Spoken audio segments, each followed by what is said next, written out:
Ela disse: "Você é um predador."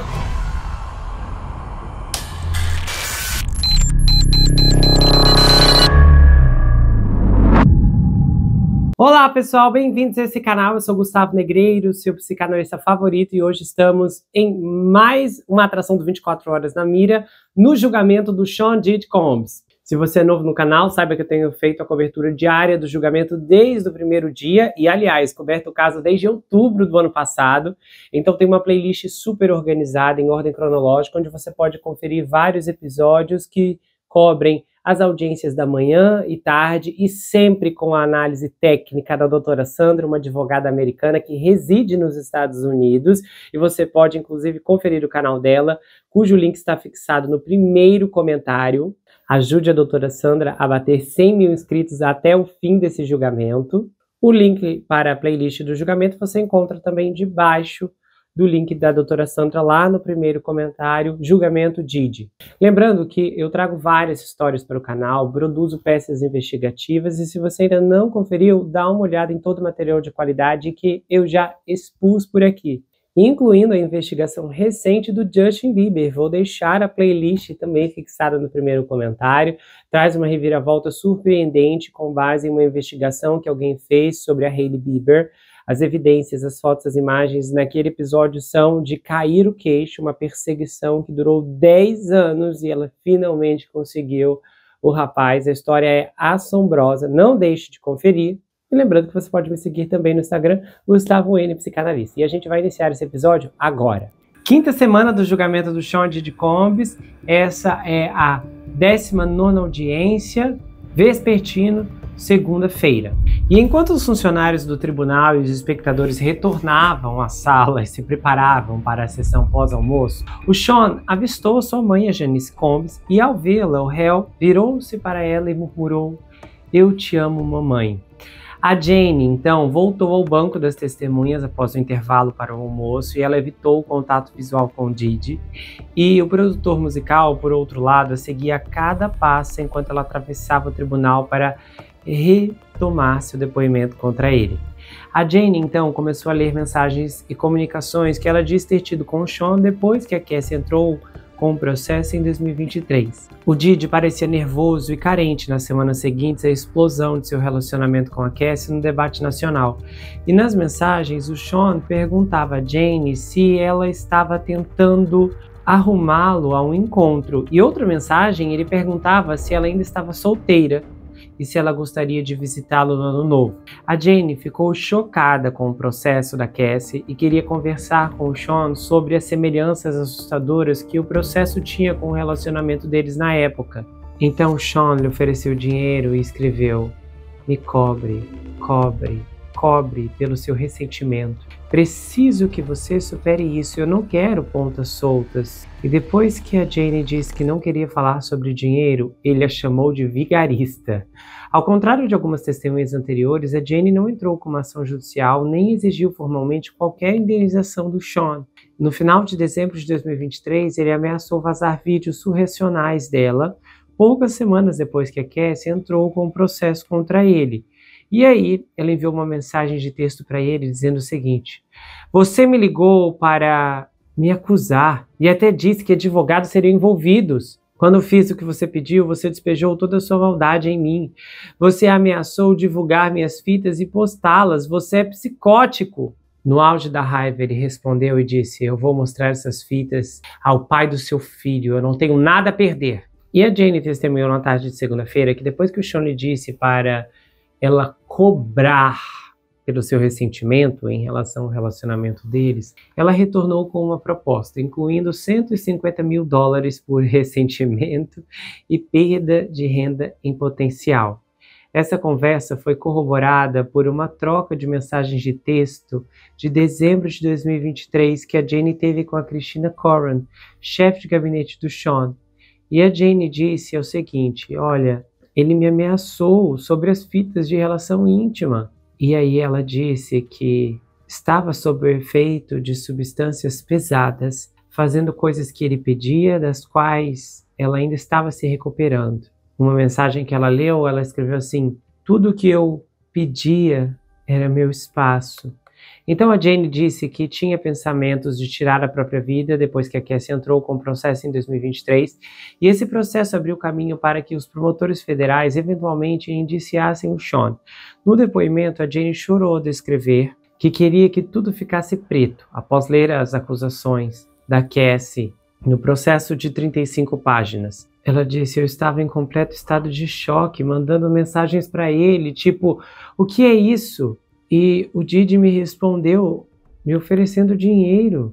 Então, a Jane contou que um dos acompanhantes contratados pelo Sean, um homem conhecido como Cabral, ameaçou divulgar um vídeo dele, do Didi e da Jane, se envolvendo intimamente após o processo da Cassie. Seja como for, esse acompanhante viu uma oportunidade de ganhar dinheiro e pediu $10 mil a Jane, e ela recusou e ligou para o Sean, que a conectou com seu advogado.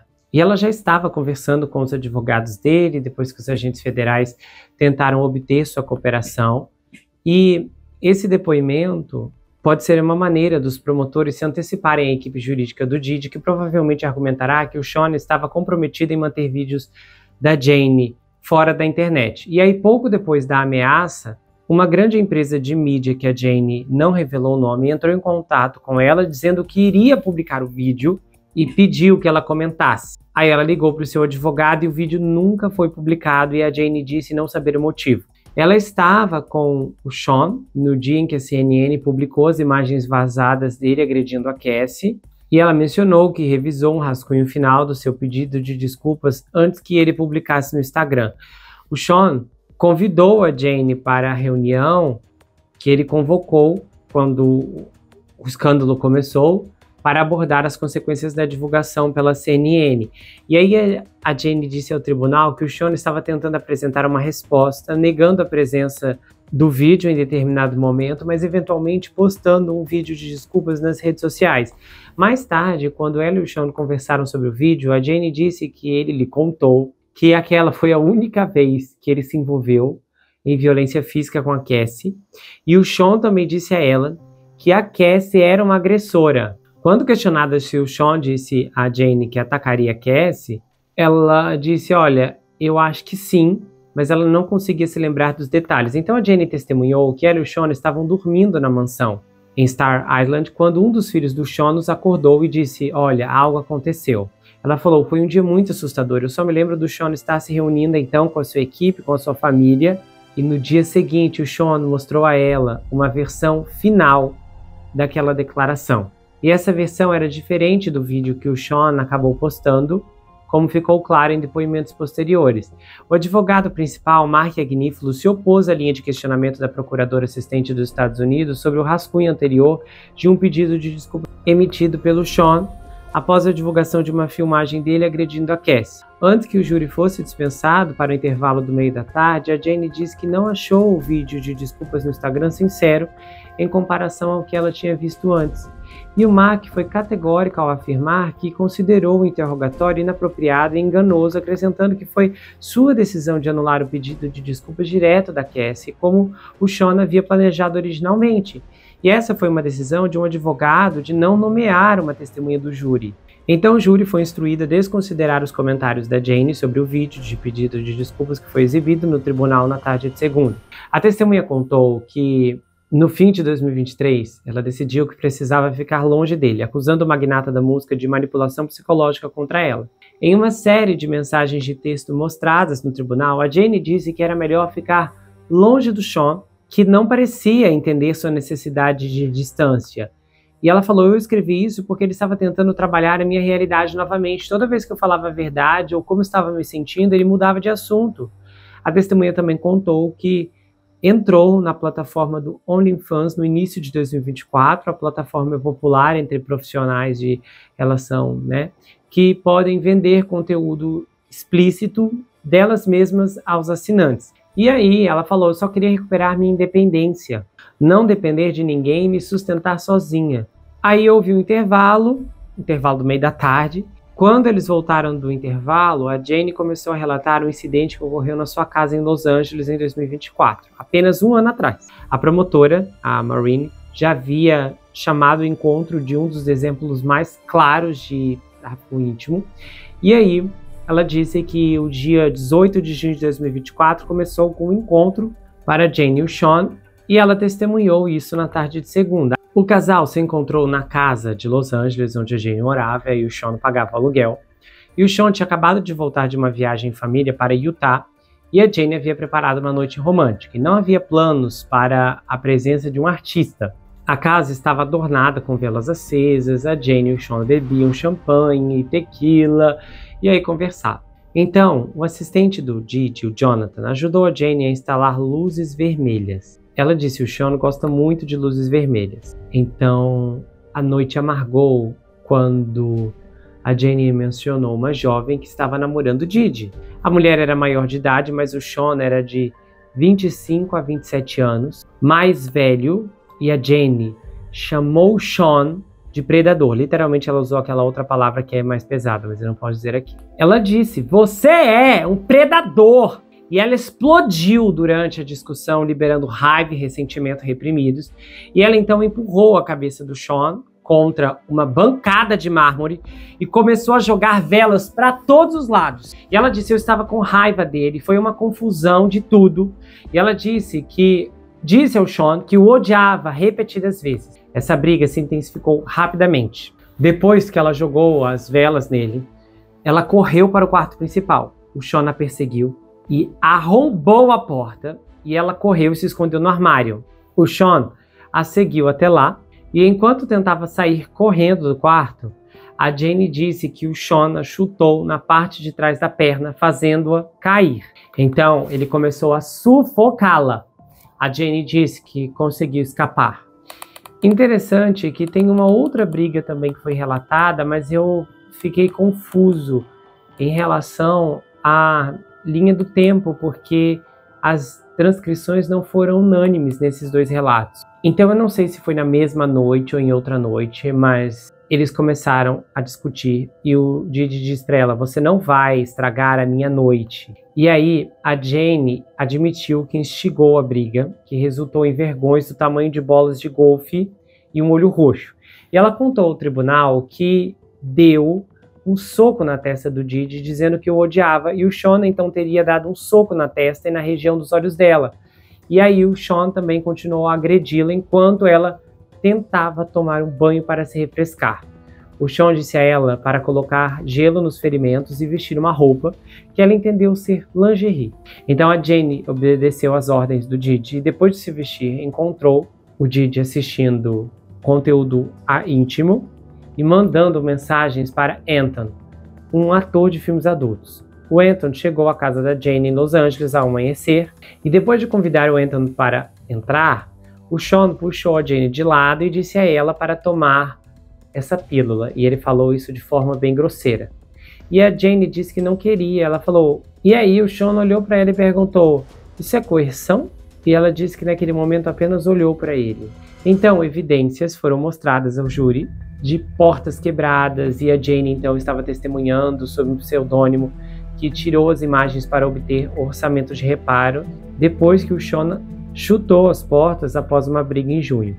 Também foi revelado um vídeo que a Jane mostrou hematomas em seu rosto, e após a briga com o Sean, ele enviou a ela 10 mil ou 12 mil dólares por meio de seus guardas-costas. O dinheiro era para Jane pagar Anton, o acompanhante, e consertar as portas danificadas. Ela testemunhou que enviou a Anton cerca de 3 mil dólares. E aí eles se reconciliaram o suficiente para que o casal se encontrasse em Miami, onde passaram 24 horas seguidas, festejando e se envolvendo.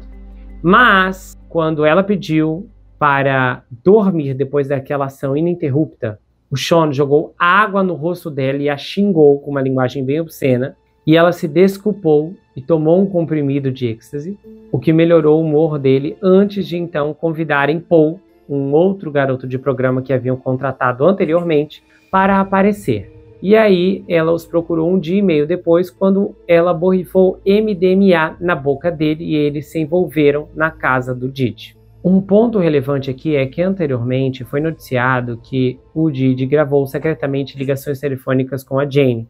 depois que a Cassie entrou com o processo em novembro. Só que, na verdade, não está claro como o governo obteve essas ligações que dão uma ideia do estado de espírito do Didi na época. Em uma das ligações, o Didi perguntou a Jane se ela estava gravando e a Jane declarou que jamais teria gravado a ligação.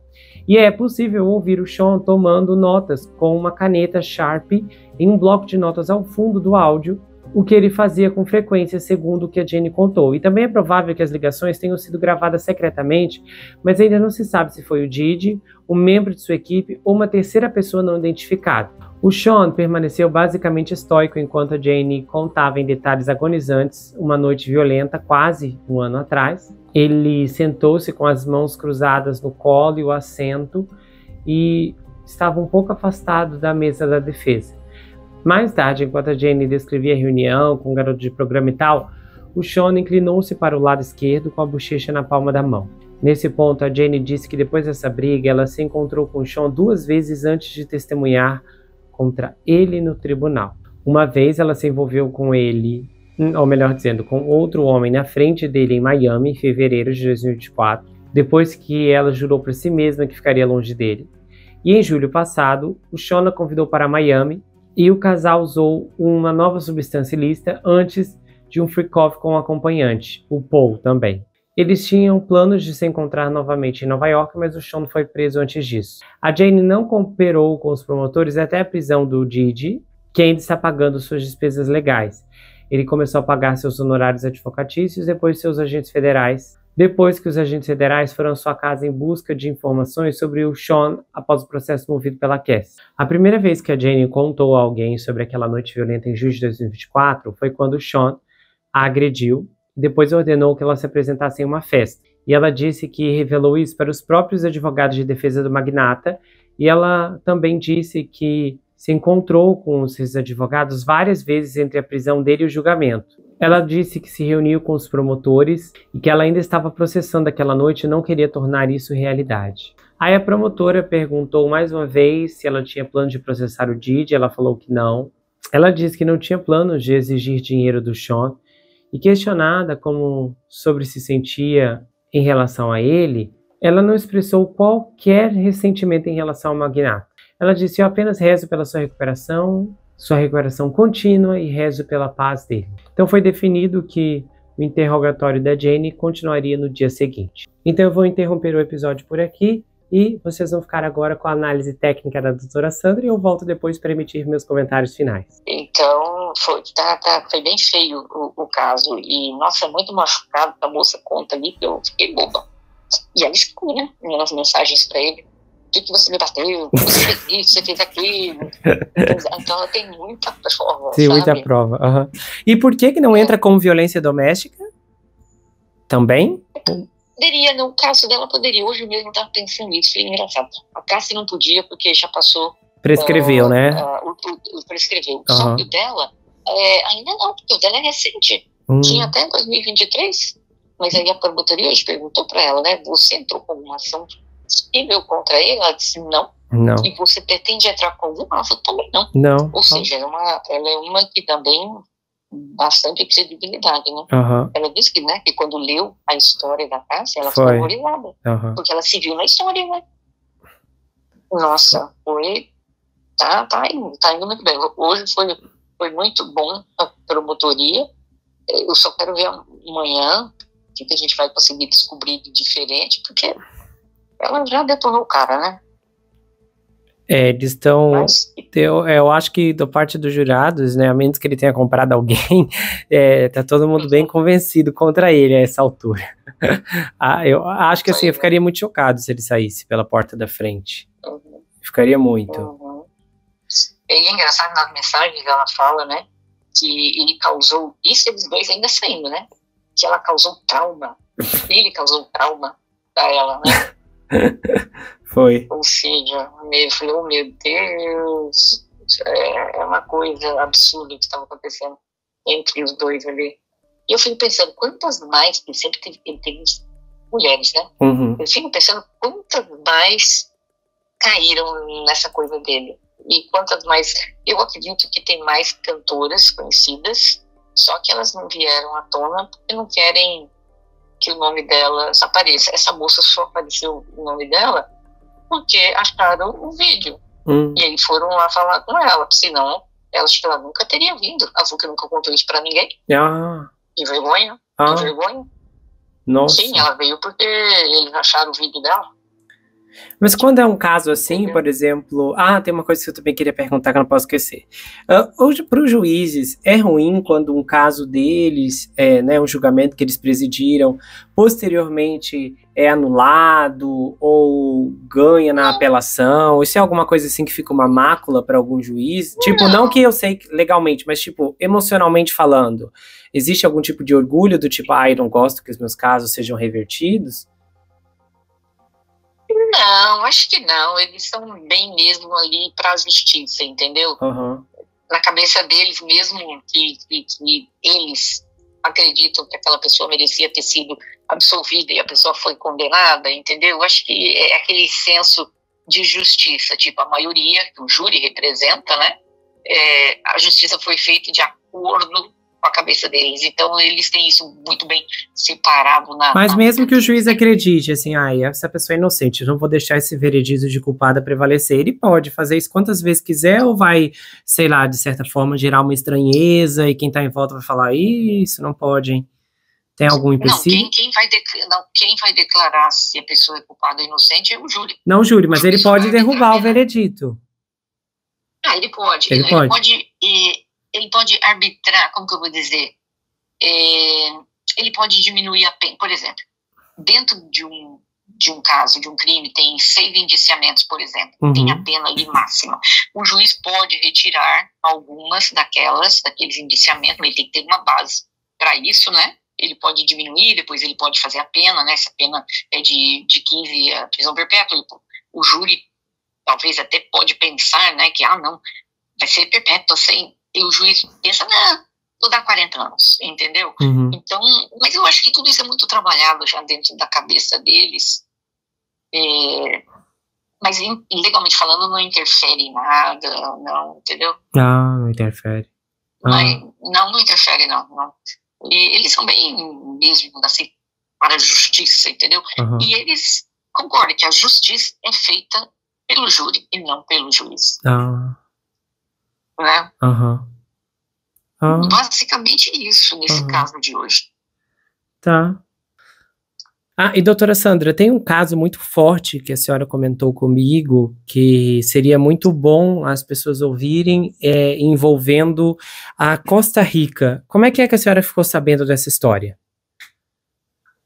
Nossa, isso foi muito chocante. Eu ouvi a entrevista desta mulher num canal do YouTube de língua hispânica há um tempo atrás, e eu fiquei assim, chocada com as coisas que eu ouvi.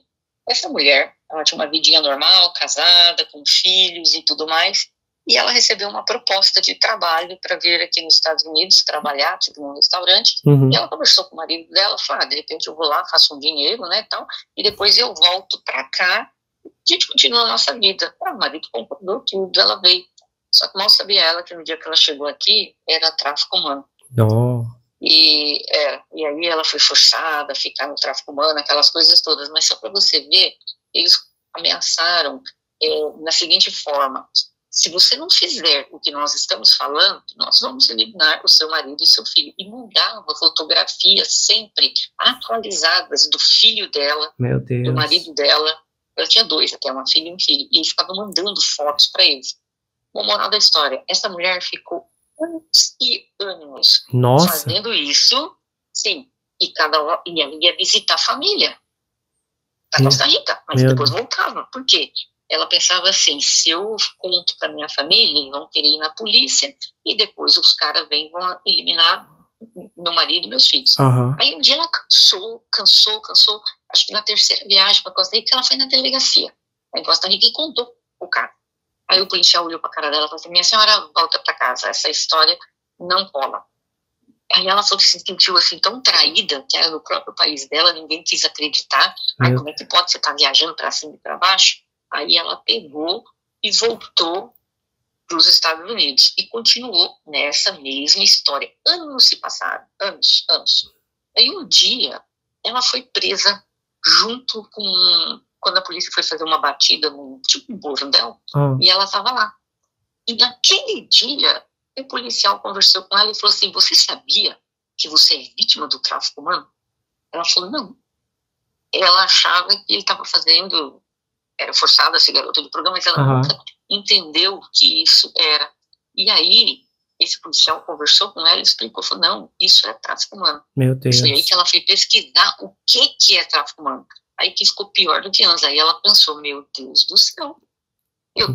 Nossa, mas como a família aceitou esses 11 anos assim? Ninguém falou, mulher, vem pra cá, fica aqui com a gente. Como que eles... Não, eles deixavam um pouquinho de dinheiro para ela, bem pouquinho, né, perto do que era, do que ela ganharia lá, mas a família ficou acreditando, né, tá trabalhando, tá mandando dinheiro. Só que aí um dia chegou ao ponto que ela falou, bom, eu nunca vou me livrar deles. Aí ela tomou uma decisão muito triste. Ela resolveu se separar do marido dela, e ela simplesmente falou assim, seria a única forma. Aí eles foram embora, mudaram para outras cidades e tal, e ela nunca mais teve contato com os filhos dela. Não. E depois disso, ela refez a vida dela nos Estados Unidos e tal, mas ela disse que os filhos dela hoje são adultos, mas ela nunca mais teve contato com eles, porque ela disse, eu sei que se um dia eu tiver, essa rede não pertence, não é uma, duas, três pessoas, são centenas de pessoas. Nossa. Então, para não colocar em risco a vida dos meus familiares, eu preferi me afastar deles. Então, para você ver, é uma mulher casada, que tinha marido, filho, ia visitar, voltava. Você nunca consegue imaginar que uma pessoa assim está sendo traficada. Meu Deus. Estava dava um dinheiro para ela, mas tinha aquela ameaça. Você vai, mas se você não voltar, você sabe o que nós vamos fazer com eles, né? Entendeu? E olha a que ponto que chegou. E hoje em dia ela não tem mais contato com eles. Eu até entendo, porque isso é muito perigoso, entendeu? Quais as ameaças que ficavam sobre a cabeça da Cassie e desta moça? A Cassie, principalmente, naquela época, né, ela tinha a carreira dela, ela estava tentando ficar famosa, aquela coisa toda. Na cabeça dela também, se eu não fizer o que ele me pede, é o que as vítimas falarem, as testemunhas, ele acaba com a minha carreira. Quem que vai me dar trabalho? Quem que vai acreditar em mim? Porque para você ver o poder, o controle que essas pessoas têm acima da outra, como essa moça que eu estou te falando. Olha o controle que eles exerceram em cima dela, ao ponto de dizer, nós vamos eliminar a sua família. Já para cá, nós vamos acabar com a tua carreira. Essas pessoas que eram assistentes pessoais dele, vou te mandar embora. A pessoa sabia, nossa, nós não trabalho nunca mais. Para cada pessoa, você vai ver que sempre quem está traficando, ela está usando o poder e controle. E é dessa forma que eles mantêm as pessoas complacentes. Elas vão fazer o que nós estamos pedindo. Essa moça de hoje, eu tenho certeza, ela nunca contou para ninguém o que ela fazia de vergonha. Mas eu tenho certeza que na cabeça dela passava. No dia que eu disser não, imagina se ele solta o meu nome por aí. Acabou minha carreira. Entendeu? Sempre tem uma pessoa com poder em cima da outra fazendo.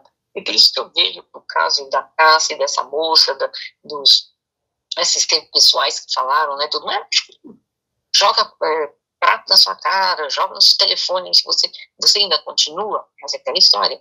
Se eu abandono a pessoa, se eu largo do chão, ele simplesmente manda embora. Dá meia dúzia de telefonema, eu não consigo trabalho nunca mais. E é verdade, né? Então essa é uma das coisas que realmente pegam dentro do tráfico humano, é essa disparidade, quando você vê um sempre lá no comando, né, o poder, e a pessoa lá embaixo como uma vítima sendo explorada para todos os fins, trabalho escravo, para fins íntimos com pagamentos e tudo mais. Ou seja, é triste de ver, por isso que eu falei para você que teve gente que comentou nos vídeos, nossa, eu nunca soube que tráfico humano era isso também. Né? Porque as pessoas não conseguem ver. Então eu acho que é legal fazer esse paralelo para as pessoas poderem entenderem, né? Às vezes, hoje mesmo, tem tanta menininha aí na faculdade e tal, e tá saindo com um suposto namorado, né? E o namorado tá vendendo a menina para cima e para baixo e dando dinheiro para ela pagando a faculdade dela, e ela não sabe que isso também faz parte do tráfico humano. Nossa. Dependendo se não era só de programa, se de vez em quando você fala, não, eu não quero, eu não vou participar. Tem aquele negócio que eu lembrei, Sugar Daddy, uma coisa assim. Daquela coisa, tá, então Não vai querer continuar fazendo? Então para de pagar sua faculdade. Sabe? Tudo onde há a ameaça, a coação, a intimidação, pode cair dentro do tráfico humano, entendeu? Por isso eu não falo mais qual é a linha de garota de programa e tráfico humano. A garota de programa, ela vai de sim, sim, sim, e simplesmente tá tudo ok, pega o dinheiro e ela vai embora. Já as vítimas, de vez em quando, não precisa ser sempre, de vez em quando, vocalizam. Eu não quero, ou me acho suja, você tá me usando, eu não quero. E repete, repete, repete. Aí cai dentro do tráfico humano, entendeu? Tá, mas vamos supor... Tá, vamos pegar aqui uma questão que eu queria entender. Esse exemplo que a senhora deu, um rapaz e tal, começa a ir com a moça, aí tá pagando a faculdade dela, e aí um belo dia ela diz, tá, não quero mais fazer isso, ele falou, então tá, não pago mais tua faculdade, aí cada um vai pro seu lado. Existe o crime aqui ou não? Porque daí como que vai ser definida a linha, daí, por exemplo, aí ela vai e continua, aí ele continua pagando também, ele permanece, né, mantendo o dinheiro. Não, como que vai conseguir fazer essa averiguação posteriormente? Porque parece que fica uma linha bem borrada na minha visão. Sim, tem. Não vou dizer que precisa ser repetitivo, mas geralmente o padrão é repetitivo. Essas pessoas não falam de uma hora para outra, tipo assim, tá, vocês pagam na minha faculdade, aí o cara só fala uma vez. É uma coisa que está se repetindo. A moça já expressou 2, 3, 4, 5 vezes, eu não quero, vou parar, não sei o quê. Ou seja, está usando coação a respeito disso, ou vou liberar as suas fitas para sua família e para seus amigos da faculdade. Você está entendendo? Só que essa pessoa está fazendo dinheiro com você, te vendendo. Mas em contrapartida, não, como que fica se, ao mesmo tempo, a pessoa, se ela quiser, ela pode sair pela porta, já que ela não está sendo diferente do caso da Tailândia, que estão ameaçando tirar a vida dos familiares e tal. Se ela ir embora, ele vai parar de pagar. E ela sai dessa situação, mas ela fica sem faculdade. Não fica complicado esse... Não, é porque é a mesma coisa da Cassi, né? Ela, a maior parte das vezes, aparentemente, ela consentia. Só que dezenas de vezes ela não consentiu. Só que ali a dela já tinha algumas ameaças mais reais, por exemplo, coisas que ela não tinha controle, como, por exemplo, ele estava barrando o contrato dela, segurando ela, ameaçando destruir a carreira. Isso é uma intimidação mais real mesmo, né? Mas como eu te falei, tem que ter uma coação para isso, para poder ocorrer. Geralmente, eu vou mandar fitas para tua família, eu vou mandar sei lá, vou pôr na mídia o que está acontecendo. São coisas que vêm a pessoa ficar apavorada, meu Deus, vai acabar com a minha carreira, né? Tô eu aqui estudando para ser advogada e tá aí o cara dentro vai soltar meus vídeos na web. Você tá entendendo? Então são coisas que sempre prendem a pessoa. Então a pessoa acaba, por isso que às vezes eu falo, tem que ter muita cautela. Essas meninas que começam a namorar esses caras e daqui a pouco eles começam a pagar isso, pagar aquilo, compra carro, abre o olho, perfumes famosos e não sei o quê. Porque daqui a pouco o cara resolve traficar. Só que dentro de todo o tráfico vai ter sempre uma ameaça por trás. Às vezes vou te eliminar, vou eliminar alguém da sua família, ou vou estragar a sua reputação, vou fazer seus amigos saberem. Sempre tem isso. E a gente vê isso ocorrendo o tempo todo. Essas menininhas todas deslumbradas com esse cara que tem dinheiro, e mal sabe que a maior, não vou dizer que são todos, mas tem a maioria ali, tem um passado meio conturbado, escuro, né? Conturbado, e elas acabam caindo dentro disso, né? Então, por isso que eu falo, é sempre uma linha muito tênue entre, desde que não precisa haver violência física para ser configurado o tráfico humano. Faz sentido. Então, eu acho que esse caso do Sean tem chamado muita atenção para muita gente. Eu tenho certeza absoluta que tem muitas mulheres que passaram pela mão dele, que sejam até famosas aí, mais ou menos, vamos dizer assim, mas não tiveram coragem de denunciar, porque sabem que vai contra o Sean. Ele acaba com a carreira delas, entendeu? E essa moça, por exemplo, né? Obviamente que aqui você tem o direito de preservar a identidade de ser anônimo, né? O documento deles lá, né? Mas se a pessoa quiser se expor, pode, como é o caso da Cassi, mas via de regra, aqui nos Estados Unidos é protegido por lei de privacidade, né, a vítima. Mas essa moça, por que ela não quis aparecer o rosto dela? Primeiro porque ela é conhecida aqui nos Estados Unidos, todo mundo sabe quem é ela. E depois eu acho que mais, ela tem filhos. Depois a família ficar sabendo, vendo uma coisa daquela, sabe? Tudo isso vem a, vamos dizer, manchar, vamos dizer, a reputação dela. Só que as pessoas não podem ter medo quando elas são vítimas de alguma situação em denunciar, achando que a reputação dela vai ser jogada fora, vão estragar o trabalho dela, porque senão você vai estar sempre presa a uma situação que você nunca vai conseguir ter controle. O único controle é quando você sai e você denuncia. Nossa. Entendeu? E é terrível, infelizmente é terrível. Nossa. Mas é assim que funciona. Mas é isso. Ninguém pro tráfico humano fala, então tá, então vai embora, vai, tchau. Não existe isso no tráfico humano. Então vai embora.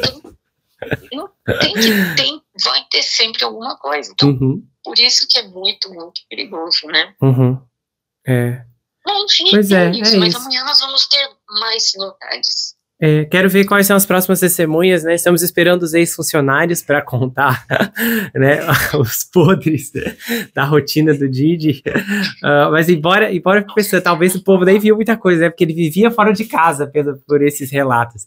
Hotel para lá, hotel para cá, agora tá manchando a honra do hotel do Trump. Os precautions. Ele tá fazendo os estragos nas marcas. É a Johnson & Johnson, a Louis Vuitton, agora é o hotel do Trump, que é mencionado a cada 5 minutos no hotel. As marcas devem estar falando assim, meu Deus, parem de nos mencionar. Com certeza. Pois é. Mas vamos ver amanhã aí, eu estou confiante. Pois é. Mas então tá, muito obrigado, tenha uma boa noite e um bom descanso. Tchau, tchau. Tchau. Sinceramente, o Sean finalmente foi acusado de predação, só que não do jeito que imaginávamos. Mas a carência da Jane é extremamente elevada. E o fato dela buscar carinho, conforto e atenção numa pessoa como o Sean expõe apenas o quanto os mapas cognitivos e orientadores dela estão completamente invertidos. Porque dentro das estruturas cognitivas existem classificações que norteiam o sujeito com base em um tipo de reconhecimento familiar. Ou seja, se eu vou identificar a luz do sol como uma coisa boa ou como algo ruim, essa visão pré-estabelecida está baseada nas minhas experiências com o sol ou o que eu ouvi falar sobre ele.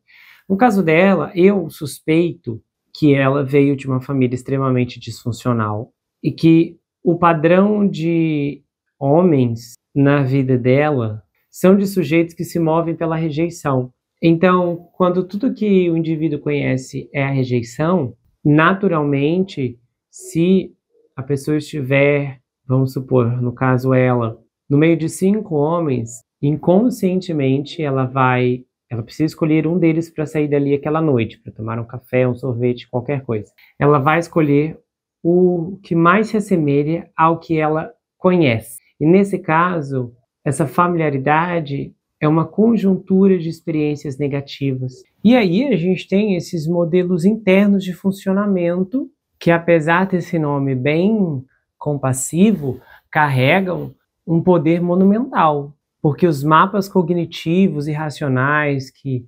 orientam a percepção, a interpretação e o comprometimento permanecem intactos, independente da quantidade de experiências negativas que a pessoa está abstraindo no decorrer da vida. Então, a menos que ela procure ajuda, reconheça esse padrão e queira contorná-lo, esse ciclo simplesmente não vai se dissipar com a simples passagem do tempo. Então, possivelmente, a base da disformidade que representa o relato dessa moça está fortemente solidificado com base no que eu suponho ser problemas de vinculação, que nada mais são do que experiências precoces com cuidadores, né, pai, mãe, ou figuras significativas de autoridade. Então, essas experiências se concentram em pelo menos janelas de violência, negligência, inconsistência e inadequação. Ela possivelmente sofre de um esquema que é chamado de subjugação, que é um padrão disfuncional em que a pessoa suprime as próprias necessidades com o intuito de agradar o outro, e ela constantemente ultrapassou todas as linhas e limites, não apenas de moralidade e respeito, mas até mesmo de precaução com a sua própria vida, quando ela se envolveu com os rapazes sem os cuidados que ela diz que queria, e o Sean negava, e ela então humildemente aceitava. Na subjugação, o indivíduo desempenha esse papel de rendição, de submissão excessiva e total perda de autonomia. É um esquema que consideramos de quarto domínio, ele fica ali na quarta escala de direcionamento para o outro, né? Quando os limites eles ficam exatamente e notavelmente imperceptíveis. E de todas as pessoas que já passaram pelo tribunal, das mais de 25 testemunhas que ouvimos até aqui, essa com certeza é a testemunha menos sã de todas, porque embora muitas dessas testemunhas ainda tinham um discurso em determinado grau amistoso sobre o Sean e sua personalidade, exceto aquela secretária, que especificamente eu até diferencio aqui porque ali há uma categoria financeira, né, pertinente, mas as demais pessoas disseram, olha, se eu conseguisse devolver o dinheiro que ele me deu para recuperar tudo que eu perdi, eu faria. Essa moça nem pediu dinheiro porque ela nem consegue reconhecer o que perdeu, ela só está enclausurada no que ela não ganhou, o amor do Sean, o carinho dele, o afeto. Então eu fico pensando se de alguma forma o que a motiva em seu testemunho no tribunal é de alguma forma provocar uma espécie de retaliação, de vingança. E entendo o que eu quero dizer. O que ela está fazendo, testemunhar contra ele, é certo, mas possivelmente, talvez sua motivação está em desacordo com o teor do julgamento.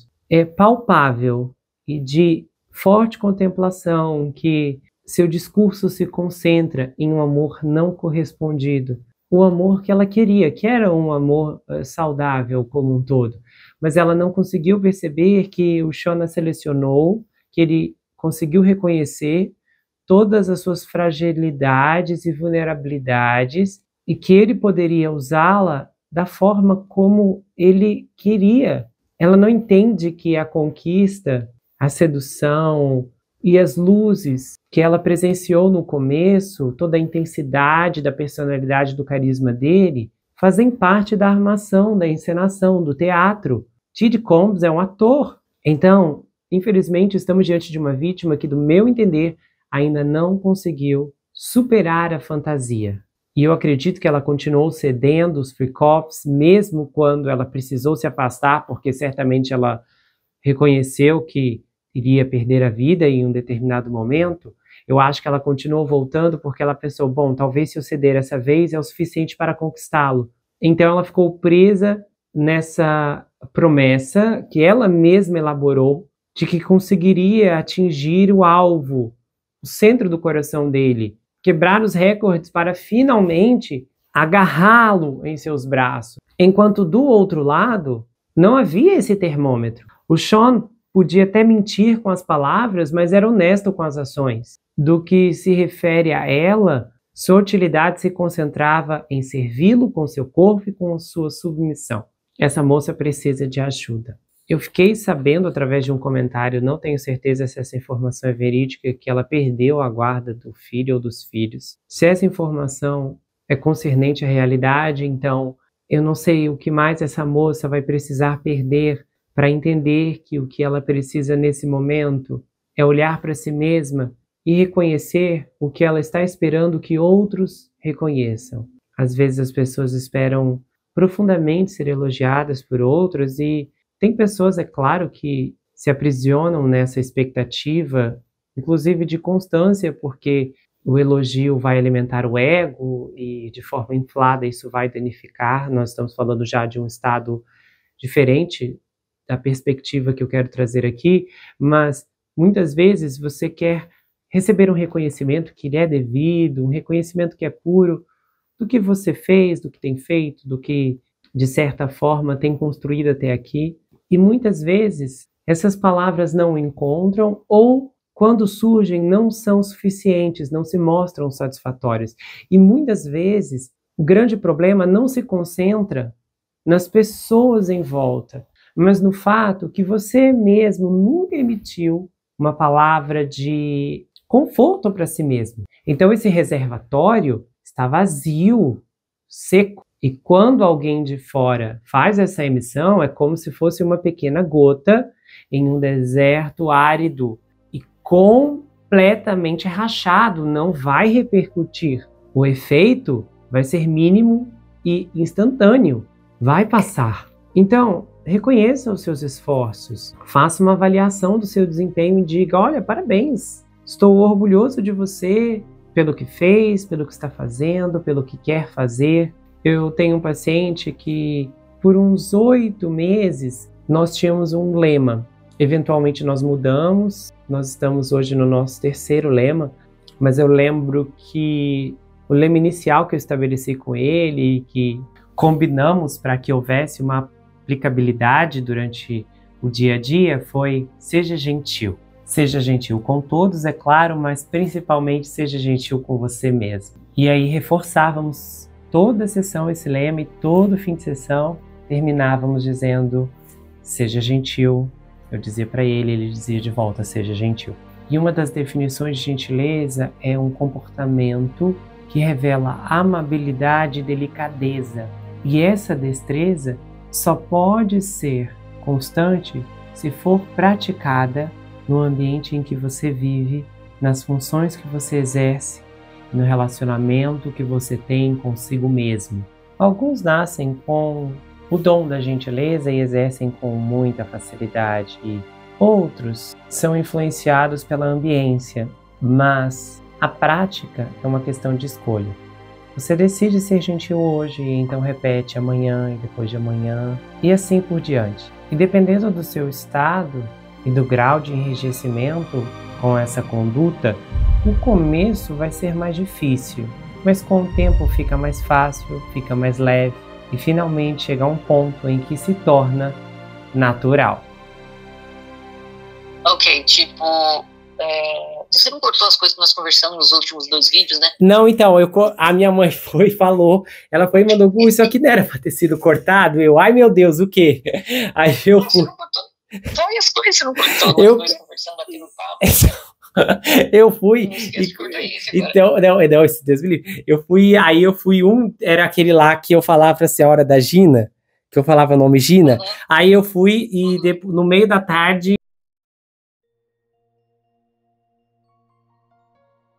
Se você gostou desse episódio, se inscreva no canal, ative o sininho, que é muito importante, confira se ele está selecionado para você receber todas as notificações. Do contrário, o YouTube não vai levar até você todos os episódios que eu produzo aqui. Compartilhe esse vídeo, comenta, dá o seu like.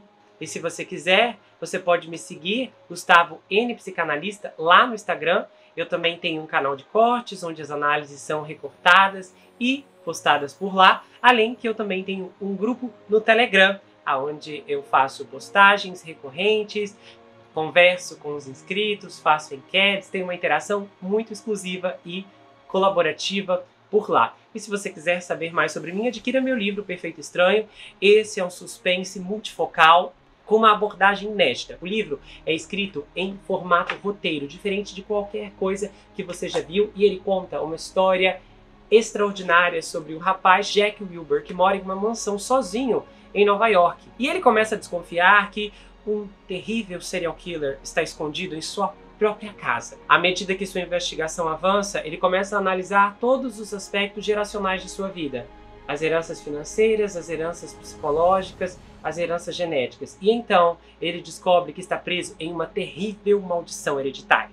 Há uma reviravolta inacreditável no capítulo 10 que vai te deixar de queixo caído. O desconhecido está na sua casa, na sua vida, mas fora do seu reconhecimento. O livro vai autografado, se você quiser, é enviado para qualquer lugar do Brasil e quase qualquer lugar do mundo. Você pode adquirir pelo meu site, entrar em contato comigo pelo Instagram ou pelo Telegram. A gente se vê no próximo caso e não se esqueça que aqui você sempre vai ter uma amiga. Até mais, pessoal!